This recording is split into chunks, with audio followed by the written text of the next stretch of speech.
ခန်းသားတော့ကျွန်တော်တို့ဒီတရက်17လပေါ့နော်တရက်17လ2020ခုနှစ်မှာကျင်းပမယ်ကျွန်တော်တို့ ARV Agency ကျိုးရရင်ကျေးမှုနဲ့ကျွန်တော်ရင်းနှီးမြှုပ်နှံမှုပွဲတော့ပေါ့နော်အဲ့ဒီပွဲတော့ကို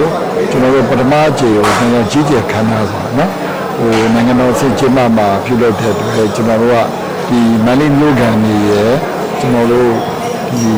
စာနယ်ဇင်းသမားတွေနော်အဲ့ဒါတွေကိုကျွန်တော်တို့နားလည်မှုရှိအောင်ကျွန်တော်ရှင်းလင်းတင်ပြတဲ့ပွဲဖြစ်ပါတယ်အဓိကရည်ကြဲကတော့ကျွန်တော်တို့ဒီချိန်မှာအရေးကြီးဆုံးဖြစ်တဲ့နိုင်ငံချစ်ကြည်ပေါ့နော်မြန်မာတရုတ်ချစ်ကြည်ရဲ့အတင်းကဥဆောင်ကျင်းပတဲ့အတွက်ဒီကနိုင်ငံချစ်ကြည်ရဲ့တော့ကျွန်တော်တို့ရိုးရာယဉ်ကျေးမှုထိန်းသိမ်းရေးနဲ့ကျွန်တော်နိုင်ငံချင်းချင်းကျွန်တော်တို့ကုသန်းရောင်းဝယ်ရေးရင်းနှီးမြှုပ်နှံမှုเนาะအဓိကကျွန်တော်တို့ကချစ်ကြည်ပြီးမှကျွန်တော်စီးပွားရေးလုပ်လို့ရတယ်ရင်းနှီးမြှုပ်နှံမှုလည်းပိုကောင်းတယ်ပေါ့เนาะအဓိကတော့ချစ်ကြည်ရေးအဓိကသွားမယ်ပြီးရင်နိုင်ငံကိုပူးပေါင်းမှာကျွန်တော်ရည်ချင်းမှုပွဲလာမယ်ဟလာကျွန်တော်လူမျိုးပြနိုင်ငံပေါ့เนาะနိုင်ငံကျွန်တော်တို့နိုင်ငံရဲ့အဓိကကျွန်တော်မန္တလေးဘက်ကဆိုရင်ကျွန်တော်တို့ဒီချိတ်လုံးကြီးပြန်ပွဲပါမှာတနကားပါမယ်เนาะနောက်ပြီးတော့ကျွန်တော်တို့လက်ဖက်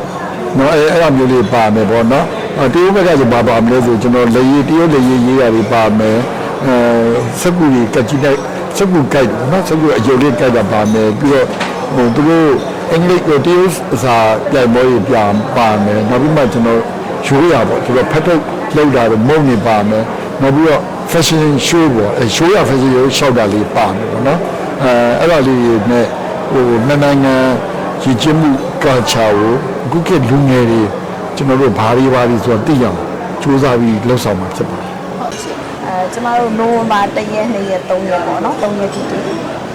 ပွဲလေးကိုပေါ့နော်ကျင်းပသွားမှာဖြစ်ပါတယ်ရှင်ဟုတ်ကဲ့ဒီနေ့ကတော့ကျမတို့သိပ္ပံလမ်းပေါ် convention center မှာကျမတို့ဒါကျင်းပမှာဖြစ်ပါတယ်3ရက်ဒီကျင်းပမှာဖြစ်တဲ့အတွက်ပေါ့နော်အားလုံးပေါ့ကျမတို့အကုန်ပေါ့ကျမတို့မန္တလေးမြို့မှာရှိတဲ့မြို့သူမြို့သားအားလုံးပေါ့နော်ဒီပွဲလေးကိုလာရောက်ပြီးလာဖို့ဖိတ်ခေါ်ပါတယ်ရှင်လာရောက်ပါဝင်ဆင်နွှဲဖို့လည်းဖိတ်ခေါ်ပါတယ်ရှင်